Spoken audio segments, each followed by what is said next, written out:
Estamos grabando Ahora, ¿no? ahora. Vale, Bienvenida, Ana. gracias.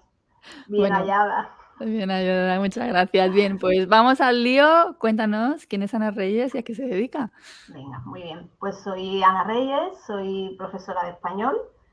Vivo en Sevilla ahora mismo, pero soy de Barbate, de Cádiz, de un pueblecito del sur. Y, y nada, pues estaba así como pensando cuando Lola me pregunte ¿cuánto cuentas sobre ti, sobre tu periplo como profe de español? Y estás pensando, ¿cuánto tiempo hace que di la primera clase?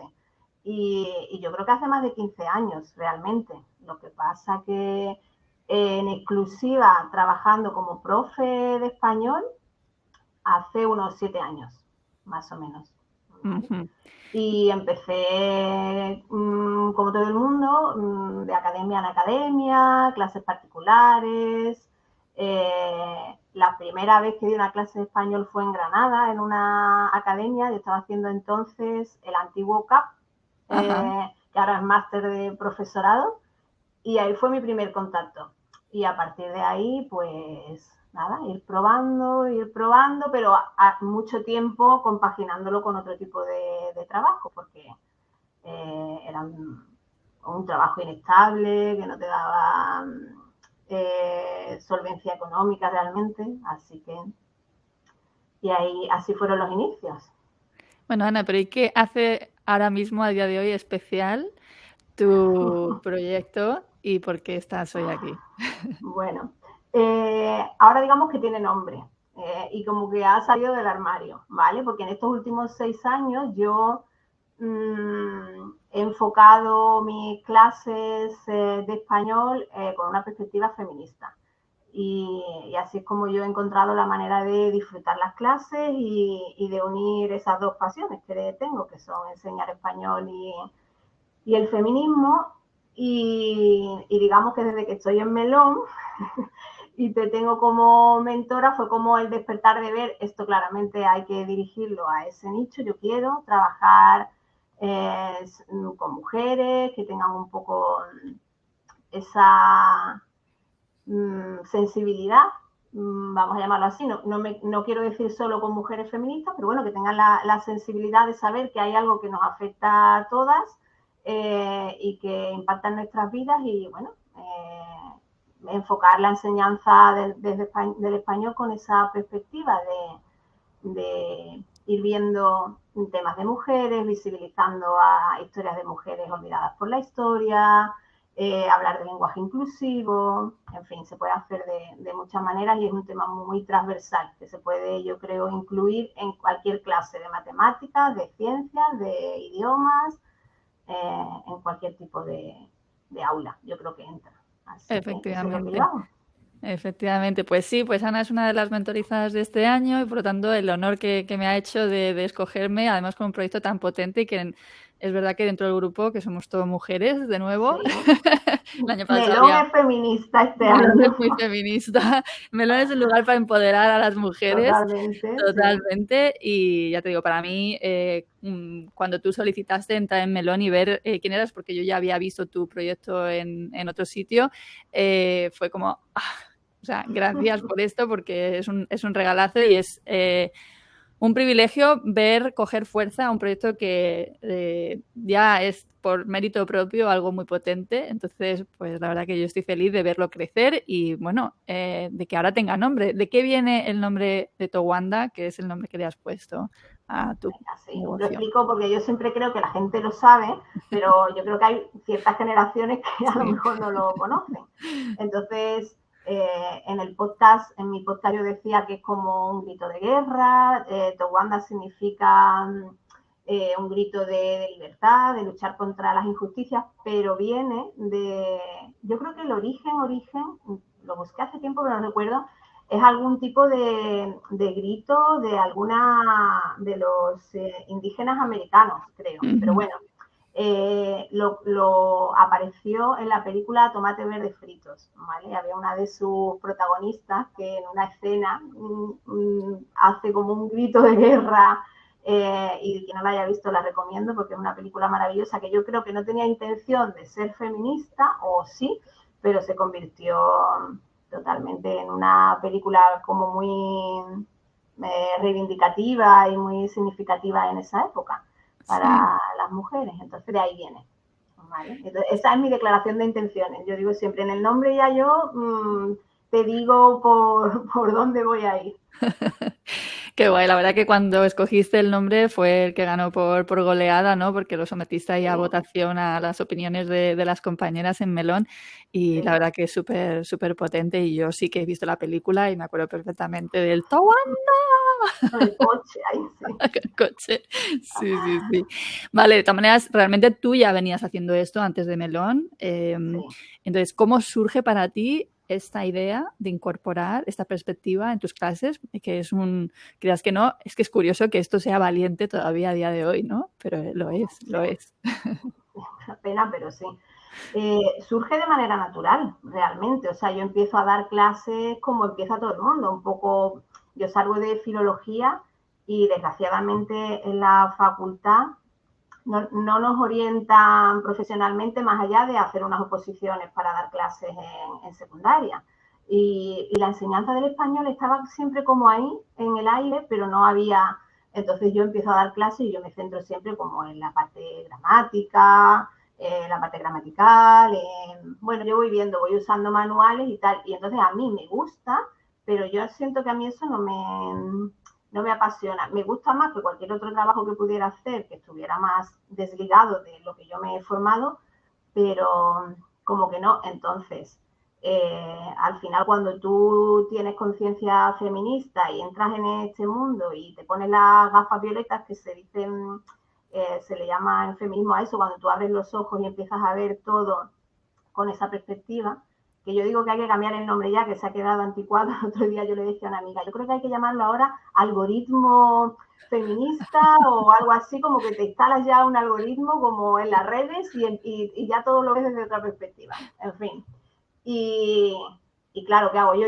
Yo estaba haciendo un máster en un posgrado de agente de igualdad, ¿vale? En igualdad de género. Y todo eso que en todo eso que yo me voy formando, porque al final esto es muy autodidacta, leer mucho y estudiar mucho estos temas, yo sin darme cuenta lo voy incorporando a las clases de español. Yo digo un día, ay, pues hoy que vamos a estudiar, yo qué sé, vamos a hacer un escrito sobre un personaje de la historia de España y porque hay que estudiar siempre y porque en los manuales siempre aparecen Vargas Llosa, no sé qué periodista, o sea, gente, hombres, ¿no? En esa época estamos hablando de hace 10 años, eran menos inclusivos los manuales, y ya está, y surge como de una manera natural de hablar de cosas que nos impactan. Yo tenía alumnas y alumnos, pero con las alumnas, un día una alumna me empieza a hablar de qué difícil emprender siendo madre, tal, y empezamos como a hablar desde la perspectiva de las mujeres y así surge, desde la naturalidad de que es un tema que está presente en nuestras vidas, ya está. ¿Y cómo sientes que reciben tus alumnas y alumnos este enfoque? Porque entiendo que mucha gente te llega sin saber realmente que se va a topar con esto. Efectivamente.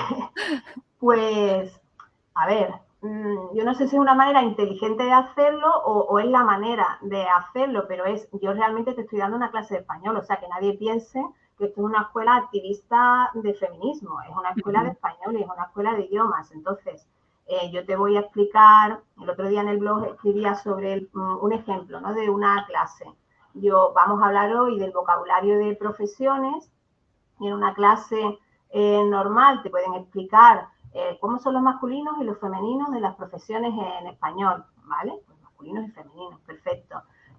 Imagino que se puede enfocar de, venga, vamos a ver ejemplos, vamos a hablar de qué profesión tiene tu padre, no sé, cuéntame las profesiones de tu familia para practicar el oral. Yo eso lo enfoco de la siguiente manera. Vemos el vocabulario, empiezo a hablar con la alumna de, bueno, ¿y tú qué querías ser de pequeña? Y cuando elegiste tus estudios, tu profesión, ¿tú tuviste alguna influencia en tu familia? ¿Les gustaba que eligieras esta profesión? ¿Tuviste modelos de mujeres, no sé, representativas para ti, que te influyeran? Y luego vemos un vídeo que hay vídeos maravillosos de experimentos que se han hecho en aulas de escuelas donde se ven, por ejemplo, a unos niños que le preguntan, venga, vamos a dibujar, les proponen dibujar diferentes profesiones científicas o para las que se supone que hay que tener mucha valentía, bueno, astronauta, paracaidista, tal. Bomberos, sí. Todo eso. Y los niños empiezan a dibujar y venga, vamos a ponerle nombre. Y todo es Antonio, Martín, José, tal, todos dibujan a chicos o a hombres y todos los adjetivos que asocian son, pues probablemente adjetivos que asocian con hombres y no con mujeres. Estamos hablando de niños de 7 años, 8 años. Y de repente la sorpresa es que entran mujeres de esas profesiones con sus uniformes y entra la militar, entra la científica, cirujano, sí. Y se hace como ¡wow! Y hay quien dice, se escucha en el vídeo, están disfrazadas. Es como... No son ellas las verdaderas. No son ellas, están disfrazadas.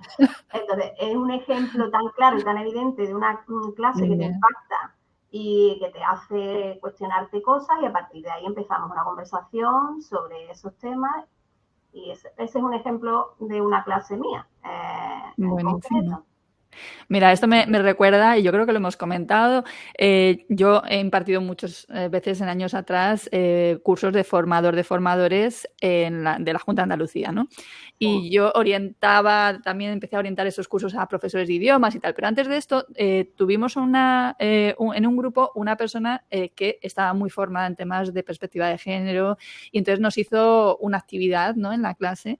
Esto estamos hablando de adultos, o sea, porque el ejemplo que has puesto, ¿no?, de niños, y era, nos pide que dibujemos a un tenedor y una cuchara que se casan, ¿no? Entonces, pues claro, todos poniéndonos a dibujar a un tenedor y una cuchara que se casan. El 99% de los casos, la cuchara era la mujer, el tenedor el hombre, ¿no?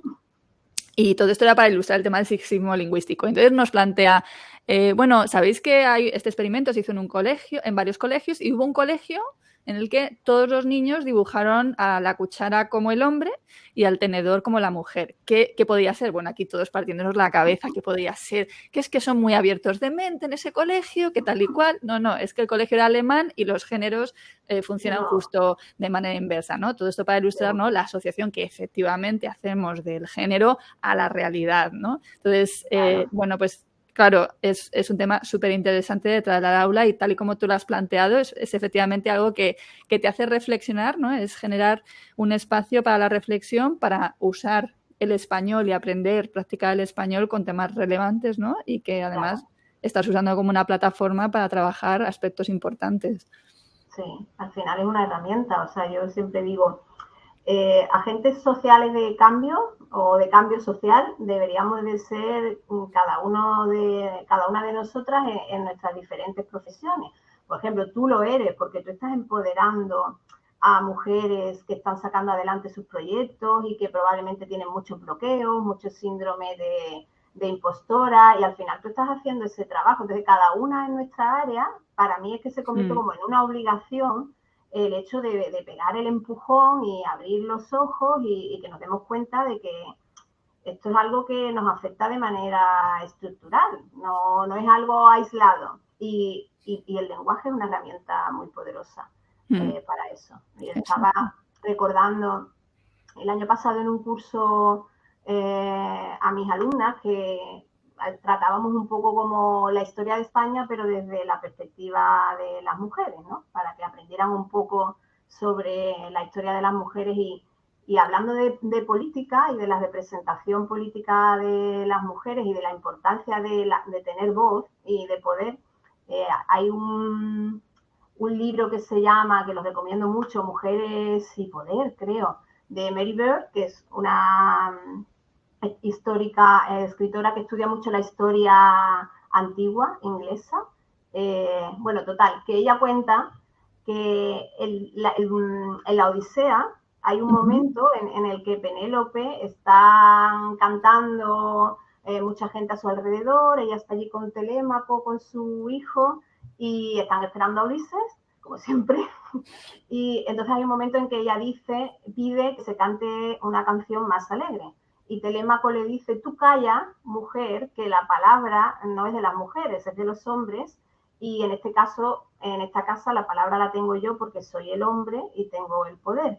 Y ese es como el primer registro histórico, el primer ejemplo en el que un hombre le arrebata la palabra a la mujer para quitarle el poder, ¿no? Entonces, ha sido la herramienta del patriarcado, digamos, para quitarnos el poder y para que no podamos, si no estás, no puedes decidir, si no tienes voz, no puedes influir. Y esto pasa en la política, pasa en la ciencia, en la medicina, tenemos que estar y tiene que estar nuestra voz.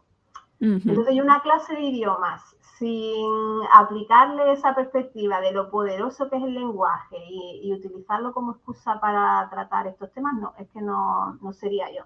Entonces, al final mi proyecto es mucho yo. Y ya está. Oh, buenísimo.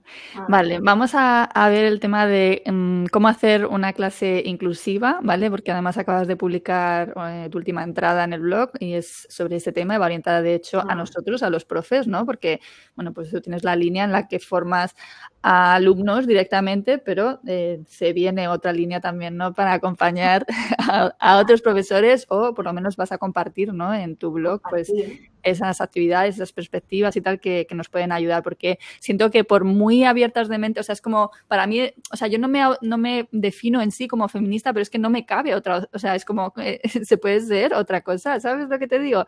Entonces, pero sí es verdad que en el aula hay que hacer a veces o sea, como tengo que enfocarme a esto porque realmente estamos tan metidos en la sociedad en la que vivimos que a lo mejor hay cosas que te pasan desapercibidas, ¿no?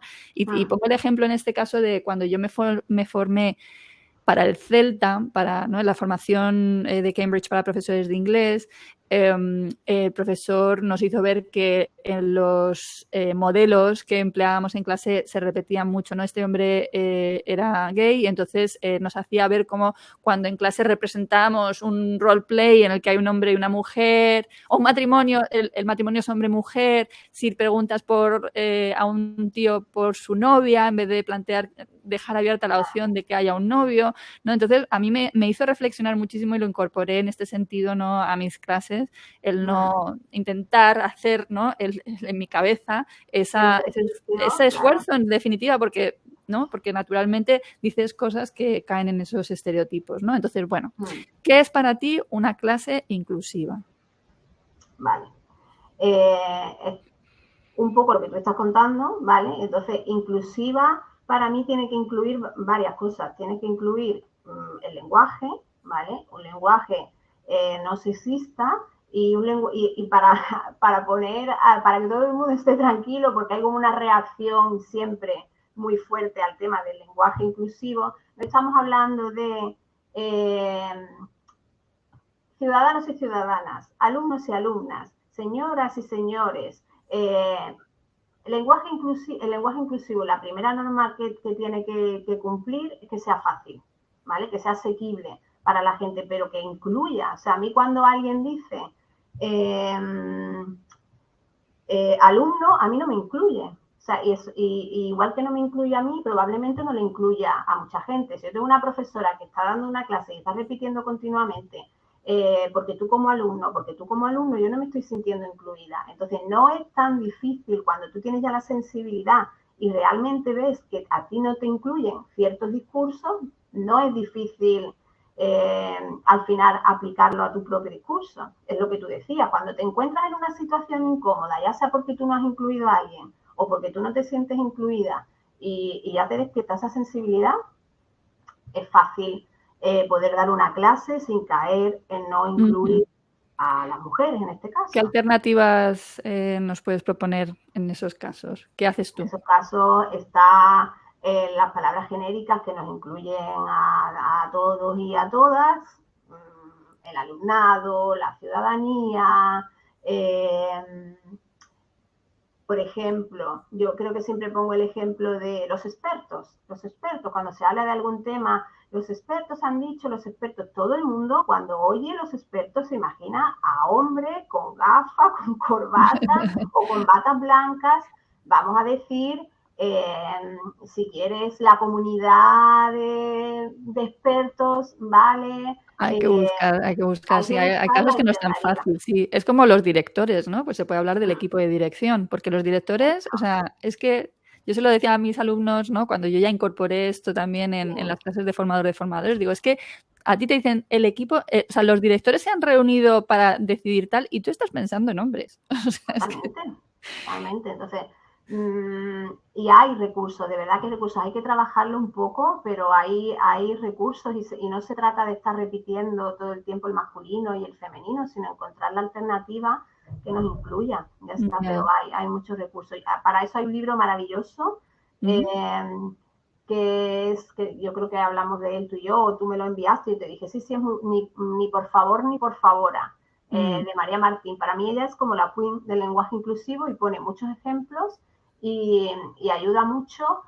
Y el problema del español es que la academia que tenemos es una academia machista, claramente. O sea, no solo le cuesta mucho incluir palabras nuevas cuando se trata de propuestas que se hacen desde el feminismo. Yo siempre pongo, creo que en la guía del género de las palabras pongo ese ejemplo de modista y modisto, ¿vale?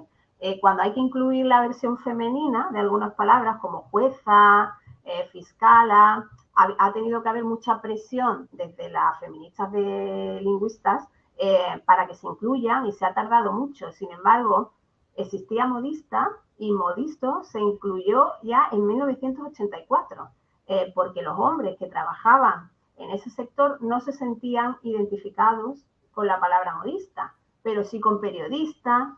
Nosotras nos teníamos que sentir identificadas con periodista, con todas esas palabras que se forman y que son genéricas para los dos, ¿no? Que cambia solo el artículo, el periodista y la periodista.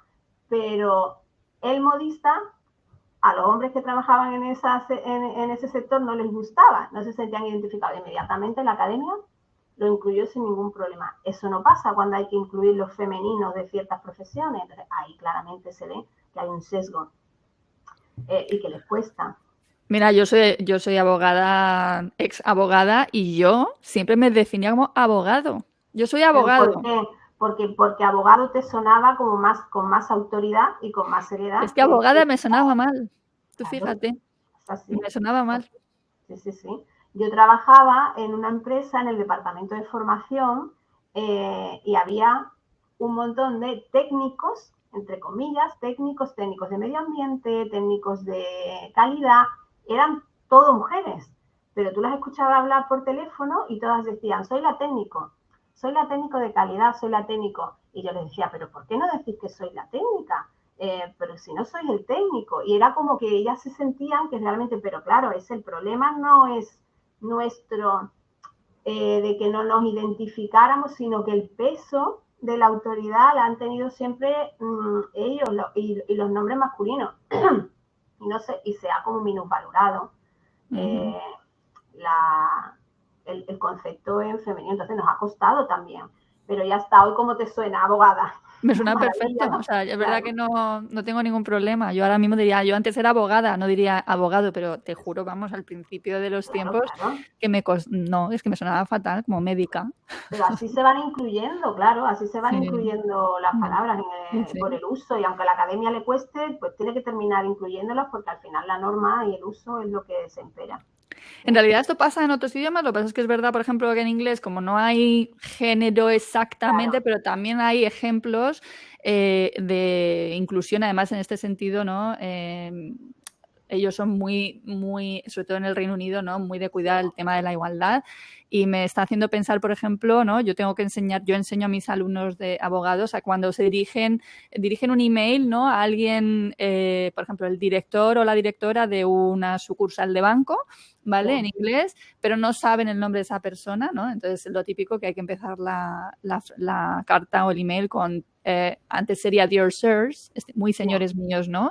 Y ahora mismo la recomendación es Dear Sir or Madam, ¿no? Porque no asumes que el director de una sucursal de banco es un hombre. Claro. Y luego el uso del they y el them, ¿vale? Para cuando no sabemos, ¿no?, si es un hombre o Sí, una mujer, esa persona, estamos hablando de una vale. persona, utilizamos mucho el they y el them, aunque estemos hablando de una sola Una. persona. Entonces, hay también, ¿no?, maneras de Usos, hacerlo. claro.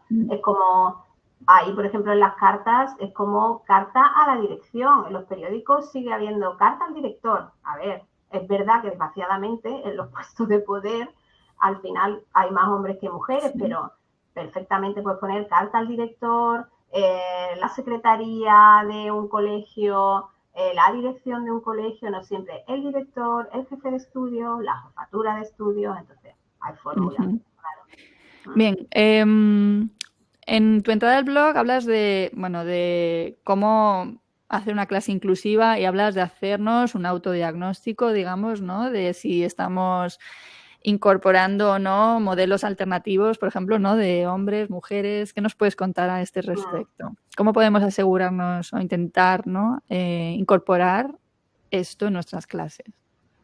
Sí, porque a veces en las clases de idiomas se utilizan muchísimos materiales reales, cortos, películas, vídeos, o sea, libros que recomiendas. Entonces, yo creo que hay que cuidar mucho qué cosas recomendamos. Yo pongo el ejemplo, por ejemplo, creo que ponía el ejemplo de los refranes, ¿no? Sí. Cuidado con qué tipo de refranes usamos en las clases de idiomas, porque hay una cantidad de refranes machistas y es verdad que para mí ahora esto es súper evidente, pero es como lo que tú contabas de abogado. Yo creo que hay gente para la que no puede ser tan evidente porque todavía no han despertado esa sensibilidad hacia estos temas. Entonces, pues hay que hacer un diagnóstico de eso, de qué tipo de materiales utilizamos, de si visibilizan modelos de mujeres diferentes, que no son los tradicionales, ¿vale? Eso me parece súper importante. Entonces a mí me encanta, por ejemplo, todos hemos hecho alguna clase, los que damos así más español general, ¿no? Y no tienes no tienes un nicho muy concreto de español de negocios o clases de arte. Yo siempre empiezo las clases que van a ir sobre el tema de arte, de pintura, de artistas, porque muchas alumnas tienen interés en conocer artistas españoles y todo esto, y siempre empiezo, bueno, ¿qué artistas conoces españoles, pintores, por ejemplo? Ah, pues Dalí, Picasso, tal. ¿Conoces alguna pintora?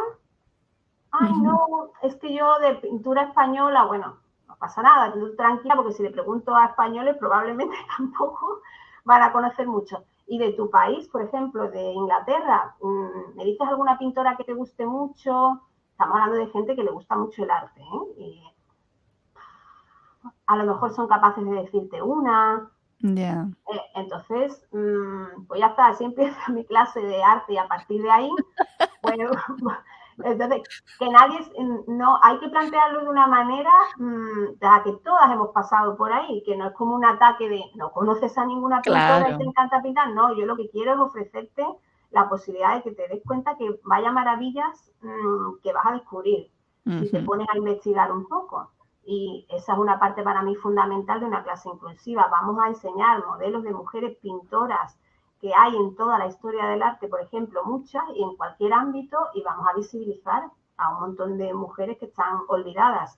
Igual, ya no hablo de historia, español de negocios, ¿podemos hablar, por favor, de mujeres potentes en negocios, de empresas que tengan aseos, que sean mujeres? Entonces, para mí, inclusividad también es eso, mucha modelo de mujer y visibilizarnos mucho en sitios donde no hemos estado y ahora sí ya estamos o estábamos y no se nos ha mostrado. Claro. Fíjate qué poderoso es esto con adultos incluso, ¿no? Pues con adolescentes y niños, ¿no? Los que deis clase a gente más joven, ¿no? Pero es que incluso eso con adultos, ¿no? ¿Cómo lo reciben? ¿Qué impacto tiene esto en tus alumnas? Yo jamás, nunca he tenido ninguna reacción de, oye, esto es una clase de español y tú me estás contando. La acogida la reacción siempre es maravillosa, al contrario. O sea, a mí hay gente que me ha dicho, hay alumnas que me han dicho, es que tú me has cambiado absolutamente la perspectiva de cómo yo veía el mundo y cómo lo veo ahora. Y Ana, te tengo que decir que ahora estoy más enfadada que antes, por ejemplo, ¿no? Porque eso nos pasa mucho, que cuando empezamos a ver cosas es como, Claro. pero al final yo creo que es como un sentimiento de yo me he empoderado, ahora tengo una herramienta muy poderosa que es el conocimiento, ahora sé por qué me pasan algunas cosas que me pasan y que no me pasan solamente a mí, sino que es algo estructural que nos pasa a todas y al final yo creo que voy plantando semillitas y ellas luego van floreciendo solas y luego me vienen y me dicen, oye, pues he descubierto esta pintora de mi país, estupenda, te voy a compartir porque seguro que no la conoces. Y, y por ejemplo, he tenido alumnos también, porque que nadie piense que esto va a dirigir. A ver, mi nicho son mujeres y yo quiero trabajar con mujeres porque me enriquece y porque me gusta, pero yo he tenido muchos alumnos hombres y exactamente es la misma reacción. Hemos hablado de masculinidad, hemos hablado de cómo el patriarcado es un problema para ellos también, porque hay un montón de estereotipos que estamos esperando que se cumplan en ellos porque son hombres. Si nos ponemos a verla, yo le pongo como siempre muchos datos y la realidad como delante.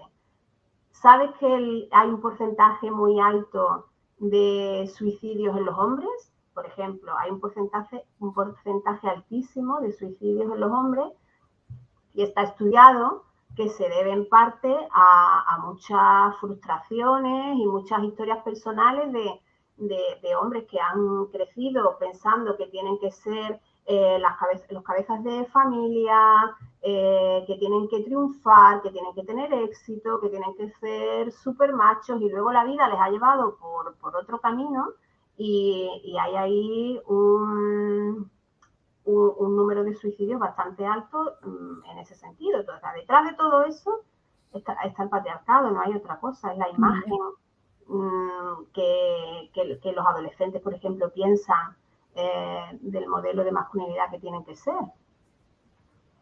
Así que eso, que los alumnos también, ya me voy y me pongo a hablar de otra cosa. No, maravilloso. Que los alumnos también lo han recibido muy bien y yo he sido la primera sorprendida. Yo me he metido ahí ya con más cuidado en esos temas y diciendo, uy, a ver, vamos a ver cómo sale y la experiencia ha sido buenísima también. Claro. Tan implicado. Estoy De viendo... hecho, se han abierto un poco de, ay, mira, pues aquí voy yo a poder hablar a lo mejor cosas que con un amigo a lo mejor no hablo, de la presión que yo he sentido en determinados momentos por tener que seguir al grupo o de participar en algún chiste machista y reírme y a lo mejor no me apetecía. Ese tipo de cosas la hemos hablado en clase y ha funcionado bien. Buenísimo. Además, claro, al final les permites un espacio en el que hablar de temas de adulto, ¿no? De temas maduros y además crecer no solo en su aprendizaje del español, sino crecer en otros aspectos. Yo considero que cuando tú trabajas con adultos, cuanto más real sea la conversación que vas a tener, cuanto más se acerque a una conversación que ellas pueden tener con sus amigas, cuando yo tengo, por ejemplo, ya alumnas que tienen cierta conciencia en estos temas y que a lo mejor sí han llegado a mí porque otra amiga les ha hablado de ellas siempre me comentan que bien, que ahora sí me siento un poco con los conocimientos, con el léxico, con estructuras un poco en el español para poder hablar de estos temas, porque antes sentía que como que hablaba como un adolescente, que no me veía capaz de entrar en conversaciones de este tipo un poco más profundas. Y es como la prueba de, no, mira, lo vamos a hacer en clase, vamos a hablar de un montón de temas que te impactan y que son importantes para ti, y vas a ver que no es tan complicado, porque se puede. Sí. Bien, hablemos de los materiales, Ana. A ver, ¿materiales inclusivos los hay o vamos a tener que esperar a que tú empieces a crear materiales inclusivos? A ver, hay cosas muy buenas de compañeras ya que yo siempre me fijo en todo lo que va saliendo, entonces hay cosas ya, actividades que salen, por ejemplo, mucho en el 8 de marzo para reivindicar y hay muchas compañeras que se han unido y han hecho cosas, entonces si la gente busca y quiere materiales y son muy bonitos visualmente y tal, si la gente busca va a encontrar algo, por ejemplo, que hable de mujeres hispanas importantes y todo eso, y me parece que están muy bien hechos y se pueden usar y tratan estos temas muy bien. Pero luego todavía hay manuales por ahí de editoriales de toda la vida que han trabajado en el tema de español como lengua extranjera.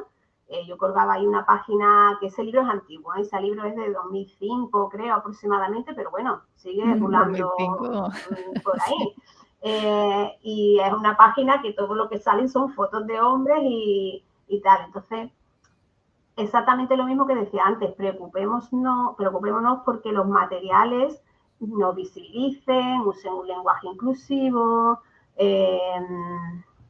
Básicamente es eso. Y si tú creas tus propios materiales, pues tener siempre en mente eso que tú decías de cuidado, que aparecen parejas que no sean todo parejas heterosexuales, que no sean todo hombres blancos heterosexuales, o sea, que haya diversidad e inclusión. Yo siempre hablo de mi tema, que es el género, pero estamos hablando un poco de todo. Eliges un texto de literatura, un texto literario para practicar la comprensión lectora o tal, por favor, vamos a elegir también textos de escritoras, que hay muchas. En algunos manuales aparecen algunos ejemplos de escritoras también, pero la gran mayoría normalmente suelen ser textos literarios de escritores hombres. ¿Qué fuentes tienes tú así de referencia que te puedan venir a la cabeza ahora mismo? De materiales, dices, de Materiales, lectura. material puede ser material, ¿no? O sea, no necesariamente materiales orientados a la enseñanza del español, en tu caso, ¿vale? Sino Sí. materiales que tú utilizas para documentarte o para leer, para estar. Porque entiendo que, vale, tú te has formado en esto, entre otras cosas. Es un interés, obviamente, tuyo, específico, muy claro, ¿sabes? Pero además has buscado formarte formalmente en esto, ¿no? Porque has comentado antes, ¿no? Que te has formado Sí. en no sé qué tipo de formación concreta has realizado, ¿no? Pero que Agencia de has igualdad es un máster un en máster. igualdad de género, sí. Ujú. Sí. Al final en esto hay que ser un poco muy autodidacta, pero hay muchas lecturas. Entonces, como cosas así sencillas que se me ocurran de que alguien quiera tirar de materiales muy visuales y que te puedan servir para la clase, yo diría que más que, por ejemplo, libros, que puedo recomendar algunos, si quieres ahora podemos decir, Sí. mira, pues para empezar en el tema podemos tirar por ahí, pero por ejemplo, mira, se me viene a la cabeza, hay una activista que se llama Yolanda Domínguez, ¿vale? Que ella hace como muchas performances y muchas actividades que impactan, porque hace, por ejemplo, a ver, ¿cuál es uno que uso yo en mis clases? Sí, ella cogió, por ejemplo, hizo un vídeo de unos niños viendo anuncios de publicidad de moda femenina, ¿vale? Entonces, son las típicas fotos donde las modelos aparecen en posturas totalmente irreales, tiradas en una carretera, metidas en un cubo de basura, y claro, niños con 6 años ven eso, no tienen filtro y empiezan a decir, ay, yo creo que está enferma, ay, yo creo que está borracha, yo creo que eso era todo lo que le transmitía a los niños las fotos y las imágenes de las modelos. Entonces, ese es el modelo de mujeres que queremos transmitir en la publicidad, por ejemplo. Entonces, ella tiene muchos vídeos así muy impactantes y te sirven para tratar muchos temas en clase, como la moda, como la publicidad. Tiene varias experiencias. Si buscáis Yolanda Domínguez, tiene todas sus Ujú. performances y todas las cosas. Entonces, yo utilizo materiales de ese tipo. Cosas que se han hecho, como el vídeo que te contaba al principio, yo tiro mucho de ahí. Claro. Y luego, claro, yo es que he leído tanto que tengo ya como quiero decir que no me puedo poner a recomendar un montón de teoría feminista porque además eso abruma, pero si alguien quiere empezar, como por dónde puedo empezar porque nunca he leído nada de este tema, estoy preparada, ¿eh? Por ejemplo, este librito tan pequeño que es de Chimamanda, que es una escritora nigeriana, se llama, específicamente es Cómo educar en el feminismo, pero tiene otro que es Todos deberíamos ser feministas, ¿vale? Y da como unas pautas súper claras, esto es como una especie de carta que ella le escribe a una amiga que acaba de tener una hija y la amiga le consulta a ella, oye, ¿qué hago con mi hija? ¿Cómo la educo? Y entonces ella le da una serie de consejos y este libro, incluso para estudiantes de español, yo lo recomiendo mucho, porque ella tiene una manera de escribir con sentido del humor, es muy asequible y va dando sugerencias de lenguaje, por ejemplo, cómo tienes que hablarle, enseñarle a cuestionar el lenguaje, en fin. Para empezar, por ejemplo, este libro Fantástico. está muy bien y se puede usar incluso para las clases, yo lo uso.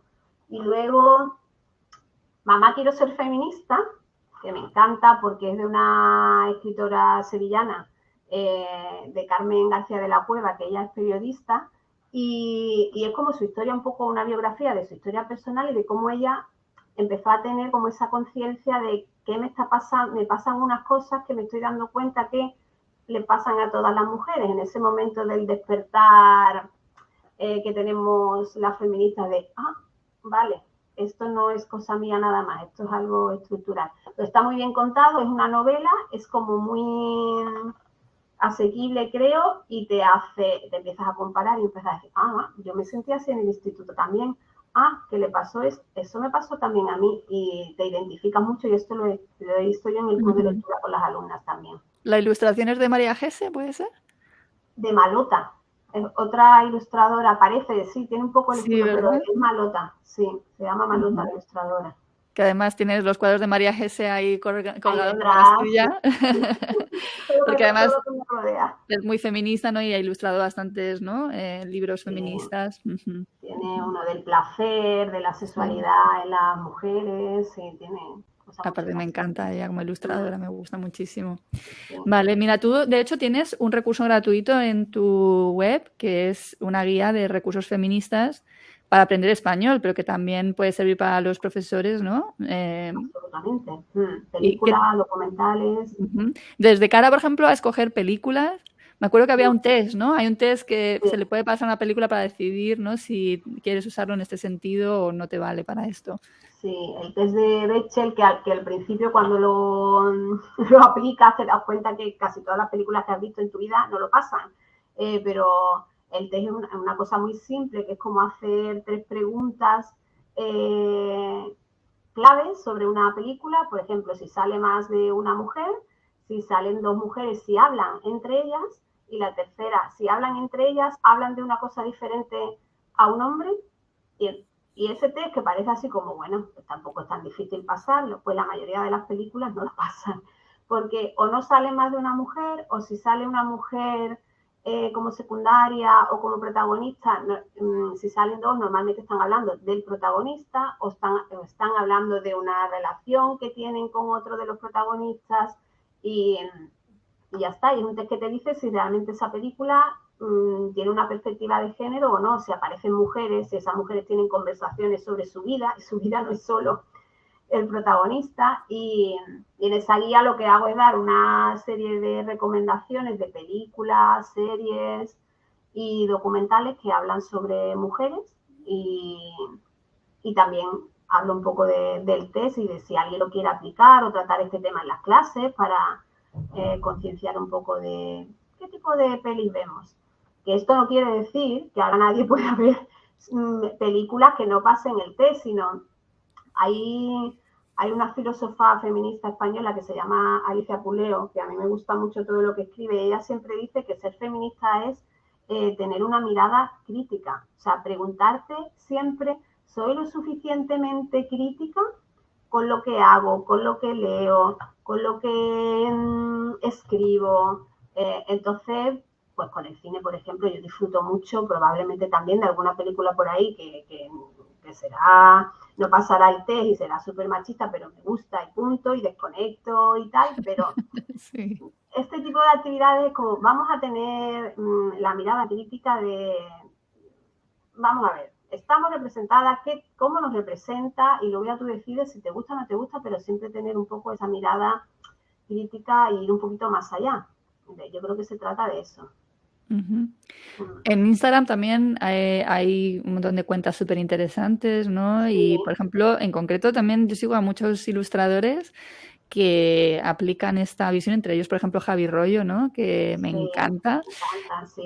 Sí, sí, sí. Ilustradoras hay ahora muchas, Moderna de Pueblo, Feminista Ilustrada, esas cuentas a mí me encantan. Y luego hay una vía maravillosa que yo creo que además para llegar a la gente más joven y que ahí las redes han sido como un gran paso, porque digámoslo, el feminismo hasta hace algunos años, para llegar a él, tú tenías que hacer lo que yo hice, que es o te pones a estudiar o te pones a leer, pero tú no te ibas a encontrar a feministas en la tele, hablándote de, porque no te lo encontrabas ni en la facultad. O sea, yo hice filología y creo que un 10% de todos los autores que vi serían mujeres, por lo tanto no te ibas a encontrar, tenías que llegar tú, de alguna manera, o que alguien te lo descubriera. Pero con las redes sociales hay una cantidad de mujeres jóvenes que están ahí dando el callo y denunciando cosas.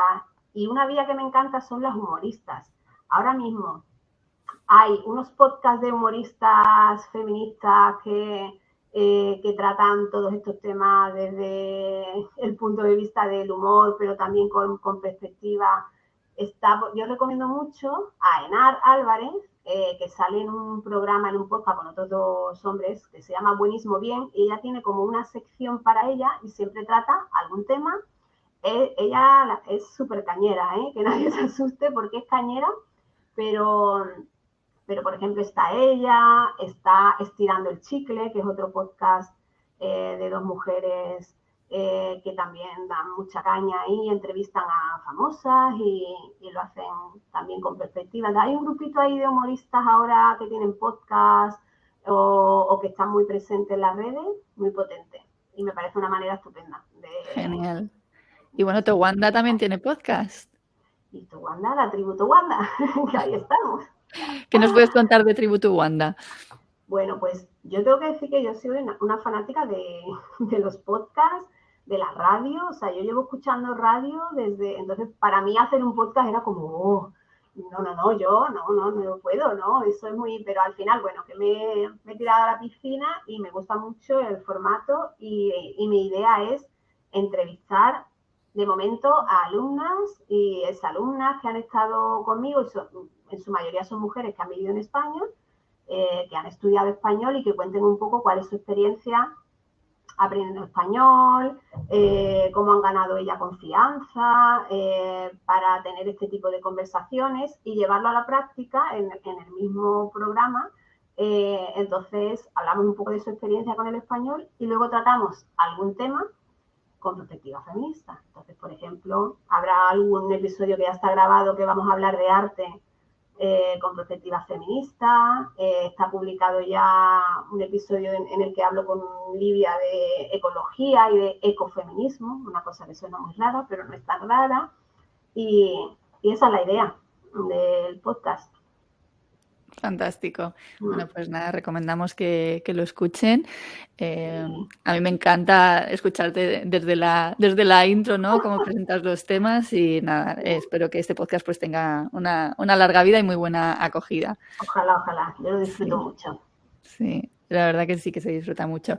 Bien, pues yo creo que vamos a ir cerrando, entonces no sé si te atreverías a dar unas recomendaciones finales a tus compañeras, compañeros, profes sobre estos temas que estamos hablando, de cómo poderlos traer al aula, de dar el paso, porque se puede ver como algo difícil quizá, no sé, o algo que uno piense que sea arriesgado de introducir, ¿no?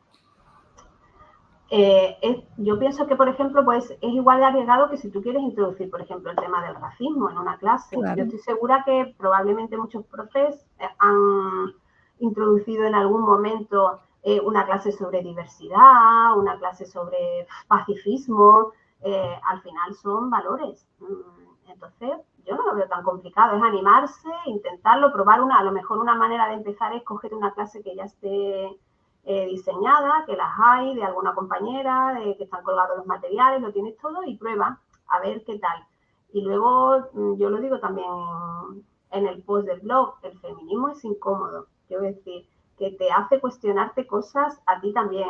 Y por eso muchas veces, aunque no lo creamos, cuesta, ahí me voy a meter, no sé si tengo yo autoridad como para meterme ahí, pero que al final es como, pues, habla de racismo y antes tienes claro que hay que luchar contra el racismo, sí, ¿no? ¿Lo has incluido alguna vez en tu clase? Sí, pues tienes claro que hay en este mundo cosas que no funcionan igual para las mujeres que para los hombres. Bueno, pues vamos hacer algo. Vamos a empezar por una primera clase donde hables, por ejemplo, de un modelo de mujer potente, poderosa. Eso puede ser una clase normal que haya hecho con otro tipo de personaje, por ejemplo. Hablar del género, de las palabras, de cómo se han ido desarrollando las profesiones femeninas en español, por ejemplo. Pincelada, yo empezaría con pincelada y yo casi te aseguraría que cuando empiezas ya no puedes parar.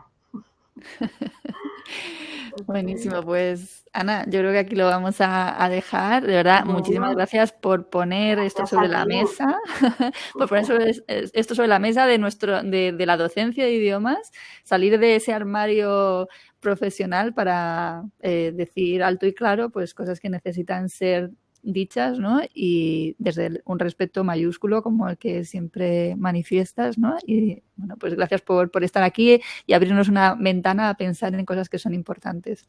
Bueno, gracias a ti por darme la oportunidad y nada, yo lo digo con mucha pasión y es lo que creo y lo único que pretendo, bueno, pues dar un poco de voz a todo este tema y ya está. Y espero que mucha gente se suba al autobús. Seguro que sí. Bueno, pues un abrazo y muchísimas gracias, de verdad. Venga, gracias, un beso. Gracias. Chao.